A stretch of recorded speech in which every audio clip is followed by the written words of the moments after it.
আসসালামু আলাইকুম। আমি পাখি। আপনারা সব কেমন আছেন? আশা করি ভালো আছেন। আলহামদুলিল্লাহ আমিও অনেক ভালো আছি। আপনাদের আজ দেখাবো হাতের সেলাই করে প্লাজো প্যান্ট বানানো কীভাবে যায়। আমি একটি গ্রামের মেয়ে, বাড়িতেই সারাদিন থাকি। অন্যদের মতো বাইরে যেতে আমার ভালো লাগে না। তাই বাড়ির সমস্ত কাজ করার পরে যখন টাইম পাই তখনই এই হাতের সেলাইয়ের কাজ করি। এই কাজটি সম্পূর্ণ শেষ হওয়ার পরে 50 টাকা পাবো।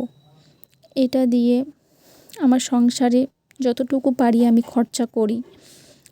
আর দেখুন এই যে একটা ফ্রেম, এটা হচ্ছে ফ্রেম। এই ফ্রেমটা দুটো আছে, একটা ছোট একটা বড়। এই যে দেখুন, এখানে একটি ছোট একটা বড়, একটা ছোট করা যায়, একটা বড় করা যায়। তো ছোটটা নিচের দিকে থাকে, বড়টা হচ্ছে ওপরের দিকে থাকে। তো বড়টা ওপরের দিকে রাখা হয়, কারণ বড়টা ওপরে থাকলে তবেই এটা টাইট দেওয়া যায়। ঠিক আছে, যাতে কাজটা করতে কোনো অসুবিধা না হয়। এটা থাকলে সেলাইয়ের ভালো হবে, আর না থাকলে ভালো হবে না।